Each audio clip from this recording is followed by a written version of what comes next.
science out loud.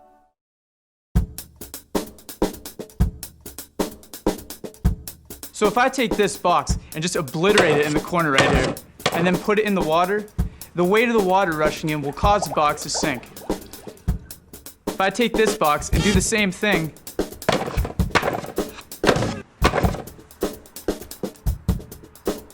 it tips over a little bit, but it still floats. This box uses the same kind of design that naval architects use to prevent ships 1,000 times bigger from sinking.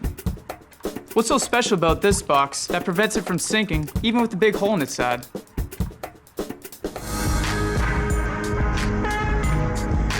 Let's talk about why ships sink in the first place.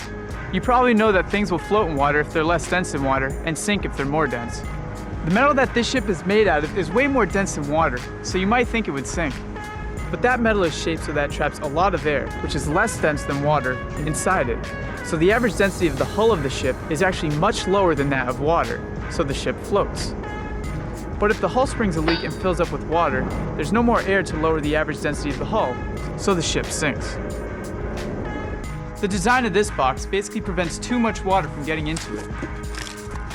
This box's hull was divided up into watertight compartments with these walls called bulkheads.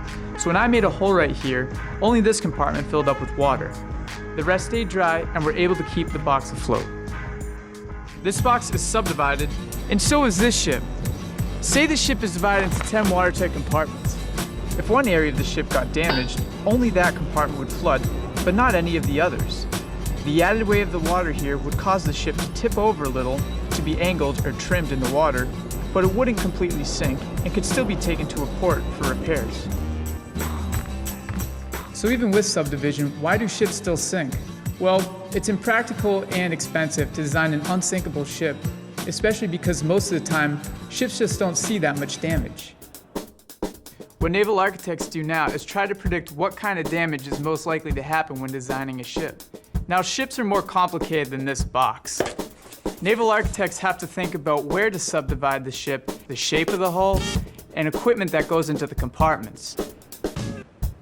We don't know when people first started subdividing ships, but accounts of Chinese trade ships as far back as the 5th century indicate that water would be able to enter the vessel without causing it to sink. It's pretty crazy that technology that existed so long ago is still being used today. Hello, I'm Paul. Thank you for watching Science Out Loud. For more information, please visit our website. See what they had me do?